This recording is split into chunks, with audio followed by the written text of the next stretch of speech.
at a much closer vantage point. As soon as Julius Malema speaks, of course, we'll get a word from him. From the 2019 election, the EFF being the third largest party, it remains to be seen what's going to take place now. But Pimani, you're right next to the man of the moment. Take us through what you're seeing and what he's about to say, I suppose.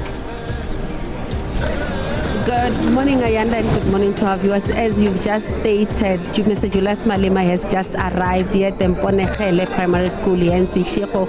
He's behind, I'm actually in front of the polling station where he'll be voting in. So he started at where the queue snakes behind this block of classrooms where the polling station has been temporarily erected, Ayanda. As you can see, Mr. Malema has arrived. I'm not yet sure who he's come with, but we know during previous elections when Mr. Malema voted at this polling station, he comes along his wife, Mrs. Mantwa Malema, and before his late grandmother passed on, he would also come with her to this polling station to cast his vote. We do know that Mr. Malema's oldest son, Ratanang Malema, has turned 18 and is also eligible to vote. We are not sure if Ratanang Malema is going to be part of the group of people that vote alongside EFF leader Mr. Julius Malema. But I'm just going to step out of shot, Ayanda, and show you the front of this polling station where Mr. Malema expected to come through the door at any time.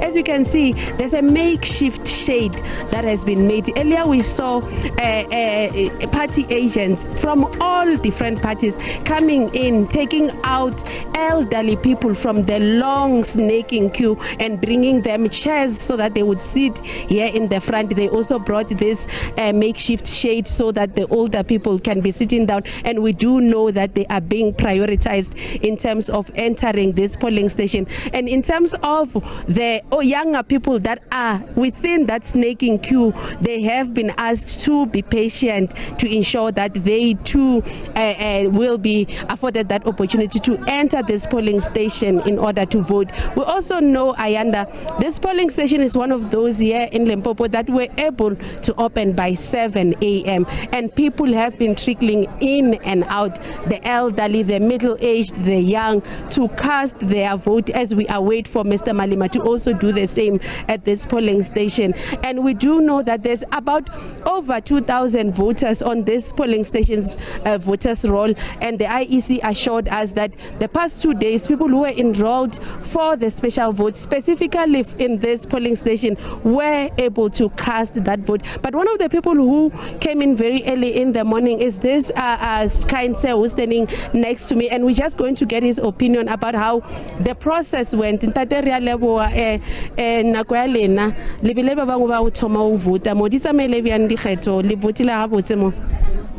Dikgetho di tsamaile gabotse ke kwa ke leboga modimo ba ne go fitlhile lebaka le le gore gale re le emetse re le rapedisa gore le fitlhe ebe le ke le fitlhile lebaka leo ke bona mo ke leng gona mo ke kgethago mo ke bona go tsamaya moya wa sedumedi modimo o na le maatla re a leboga re tle a gore le ka morao re ka thaba le ge ka re ka morao ga dikgetho go ba pisikana mogoreleng ka gona go a rena moya wa sekreste re a leboga. Le ke bona batho ba bantši ba eme mo lineng, ba bangwe ke baswa. Molaetso wa lena go batho ba baswa ba bangwe go mane gore o registerile mara a sho gore a tle a siye mo naeng a mo ka mo South Africa. Le ka reng go bona? Molaetso nka ba fona ke ba botša gore go ba dula ka ditokelo tša bona. Jalo mang le mang wa nyaka ditokelo a swanetse gore a tle keno re tlo reka ditokelo. Re na le tshepo le holofela re ge re tloga mo re lo bona di-changes a go tshwana le maloba gore le go sasa re be le mafolofolo. Mang le mang swanetse gore a tle a vote gore a tla kry-e tše a di tlhokago. Thank you so much. Ayanda, there's somebody who's voted at this polling station. I'm going to see if I can make my way to the back where Mr. Julius Malema, we understand, is queuing in order to be able to enter this polling station and cast this vote. I've been told that he is flanked by his wife, Miss Malema. We've seen the couple vote together several times, and we understand that even today they will be voting together. But I've also been told that his son is not part of that convoy that comes with him. But since morning, Ayanda, I must state that as SABC News, since we got here, his VIP security personnel have been here just safeguarding to ensure that when he eventually gets here, the place is safe and everybody is able to he's able to safely get into this polling station and cast his vote. But Ayanda, we've also seen a large contingency of police officers. You know, your provincial commissioner also coming in to ensure that voting happens here. But our visuals are currently showing Mr. Malema where he is, and I'm trying to get as far as I can to where he is to see if he is actually, as you can see, he's surrounded by a large group of media personnel.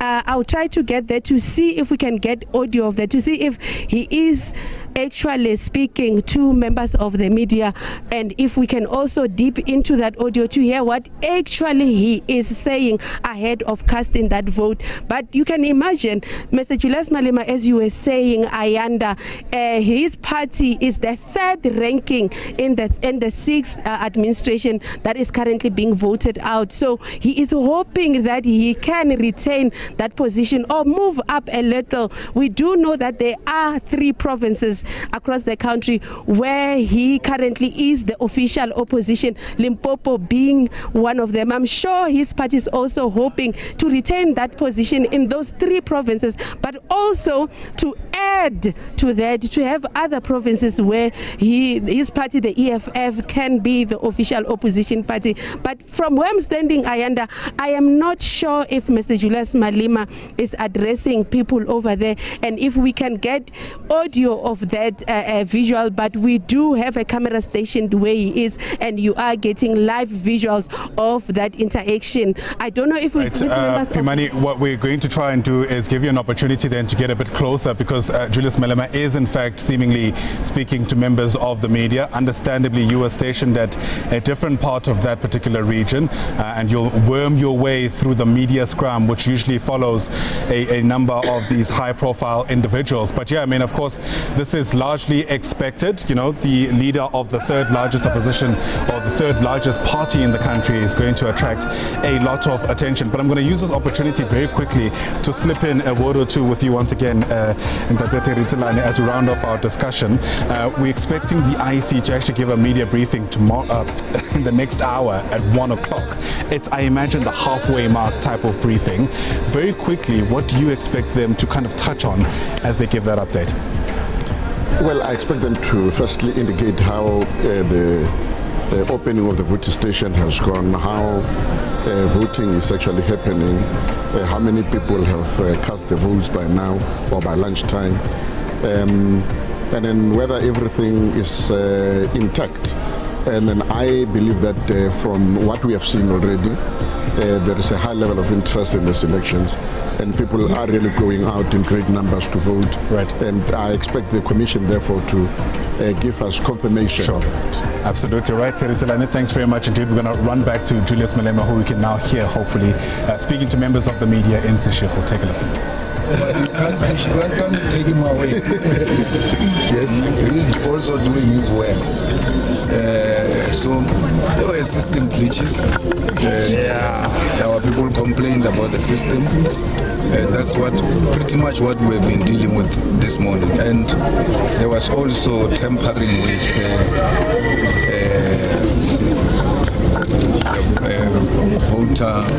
voting boxes for special votes, where the seal were tampered with and things like that. And that has been brought to the attention of the IEC. There's 1 or 2 incidences where I was told even the IEC considered not only the seal got tampered with, even the back of the ballot box has been tampered with. So, But generally, we think things are running very well. Judging by what you've just explained, do you think these elections would be free and fair? There will be free and fair. There is nothing 100% in life if you are scientific. That's why even DNA tests say 99.999% this is your child. They never say 100% this is your child. Only a scientific person will say no. But what happened to the other 1%? Why is it not 100%? Nothing is 100%. We must not, out of our own fear of losing elections, and then start casting aspersion on the IEC and its integrity. Because it's an institution that must look after these elections. We've run elections successfully for so many years without a problem. So we shouldn't expect major problems. But when they introduce things like the gadget they've introduced and all of that, it's a general problem in the country. I'm happy they took that risk. But the general problem is not the IEC. The IEC has got gadgets. You can't say no, the gadgets are not there. The gadgets are there, the network is not there. And the IEC is not responsible to put network infrastructure. It's your government which has failed you and then failed the IEC at the same time. So from where I'm sitting, the IEC acted very professional. Very few presiding officers who don't have an appreciation of the role of party agents. And we're dealing with that because others say to them, but go and sit next to the door. A party agent must be free to move around the voting station. If they decide they want to sit next to where names are checked, they can sit there. If they want to check where they are tearing a ballot paper given to a voter, they must sit there and see if you are not giving a voter 2 ballot papers. But when you say they must sit at the door, who's observing that you are not giving ballot papers, 2 ballot papers to 1 vote? So some presiding officers lack that appreciation. But once brought to our attention, we bring it to the attention of the IEC and even bring it to the attention of the presiding officers to say, but they are allowed to move around. There is no problem with what they are doing as long as they don't tamper with the voter and they don't touch the IEC material. You can't touch as a party agent a ballot paper or an IEC box or anything. The only thing you do, you eat with your ears and your eyes as a party agent. So you look and you listen, and then when there's a problem, you raise it. You don't go and touch material of the IEC. CSC, you previously said that amongst the polls that exist, Ipsos is the one that is more reliable. How concerned are you? Because in the latest one, you've dropped from 18% to 11%. How concerned are you about that result and about your targets to overtake the DA's the main? But the Ipsos confessed that their research this time around may not be accurate because of the margin of error. I think the margin of error was too high for such a research to be used as a scientific evidence that something will happen. Nothing will happen really. So what happened is you have a situation where Ipsos, actually, the credible Ipsos that we all grew up knowing, it will have a day before research. They announce it 1 day before election to say a day before election, this is where we stand. And then during an election day, they will give you hourly updates to say this what is. Ipsos is not doing that now. So you can see it has been interfered with. That's why it's not doing what we normally get from Ipsos. And that's why it will suffer a serious credibility crisis if this result were to be something extremely different from what they predicted. Do you see yourselves overtaking the DA then? We see ourselves overtaking the ANC, not the DA. The DA is small boys. We have no time for small boys. We're going for the real giant, which is the ANC. We are in an election to remove the ANC. So we don't talk about opposition parties. How can you have all political parties formed and then are taking one opposition party? They are all opposition parties, but they all attack this opposition party and they don't attack the ruling party. So you ask yourself, what is the interest here? So we don't attack opposition parties. We are here to take over government. That's where our target is. However, people say that you could be a kingmaker in a coalition government if the ANC doesn't get the 50%. Absolutely. Cross that bridge when we're there. For now, we are on the road to the day after the Mr. Malema, just kilometers from there, days leading up to the election, we saw violence breaking out in Julius. Yesterday, the police issued a statement that has been a second suspect that has been arrested in relation to that incident. Of course, they are appearing in court only tomorrow. But do you have any security concerns today or in days leading up to the final vote count, if I may call it? And secondly, maybe let me just pose a second question so that I don't have to come back. But previously, we are, I think, about 60 days into no load shedding, and you've said that this is something that will not last. And of course, there's speculation that tomorrow load shedding will resume. Of course, the ESCOM coming out to issue a statement saying that is absolutely not the case. Do you still hold that view that load shedding, these load shedding 3 days will not last? Well, they are not sustainable. That's why they said to you, we have suspended. They didn't say we've gotten rid of load shedding. They said we have suspended the load shedding. So that's what we're dealing with, suspension. At any time, it can be uplifted. Some municipalities have already issued out schedules of, they don't call it load shedding, they speak about energy saving, things like that. It's not going to end. It's going to happen immediately after the elections. They are using it as an election gimmick, and we should not fall for that trap.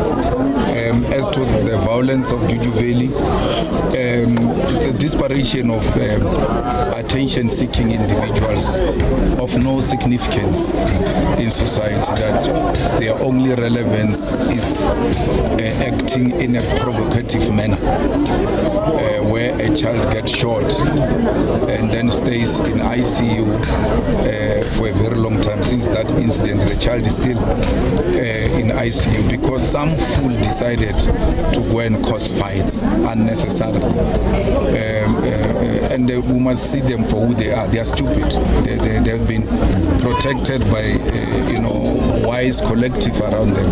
But acting individually, they demonstrate the highest level of stupidity to a point where they even fire shots from firearms when they don't have firearm licenses.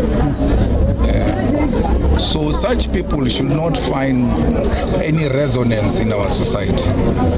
We are a very peaceful country, we are very tolerant. We have coexisted with the ANC for the past 10 years.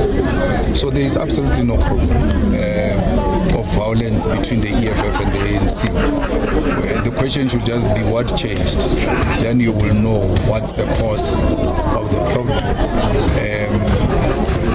People who instigate violence where our children get even shot at, and then there's almost attempted murder of innocent people. We should be very jealous of ourselves shaking hands with such murderers.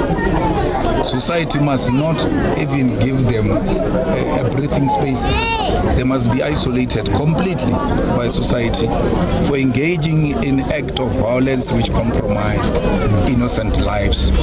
When we say let's isolate Israel because narrative, the killing of children in Palestine and Israel. It's the same principle we must apply even amongst ourselves.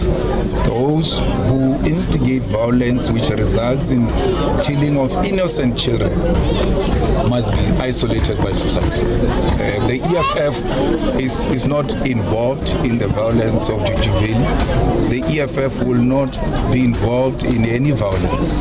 That's why I said earlier on we ran clean campaign, because I know for a fact that part of our election strategy has never been instigation of violence. If anything, we said everybody must act with restraint, even on the face of provocation. Act with restraint.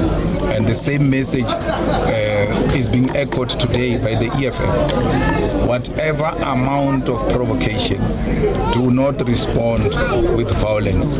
Police are here, presiding officers are here.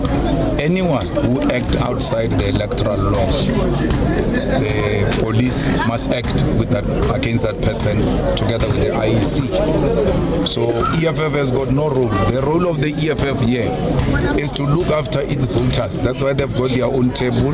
They check them on the voters' roll. If they are there, they usher them in, leave them on the queue. After they vote, they take them, put them in the taxis, take them home. Our role today is to look after voters, not to do anything. It's not to campaign. Whether someone sings or plays loud music, does it, it's their own thing. It's not our problem. Yes, Madam, I have just one more question.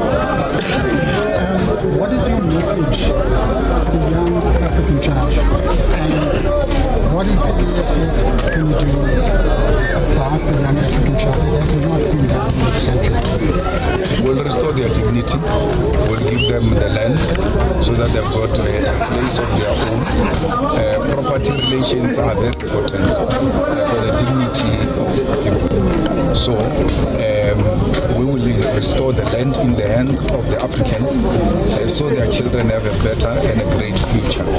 We'll give them free education.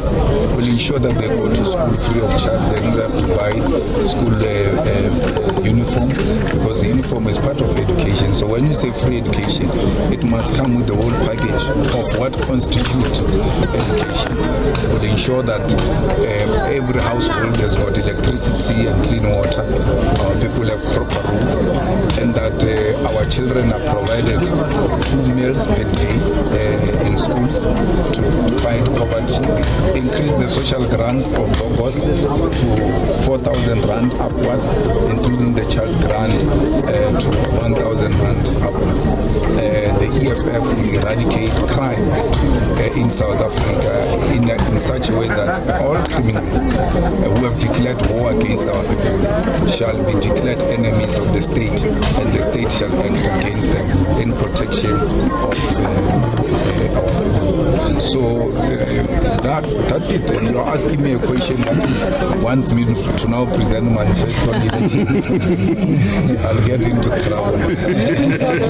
ground.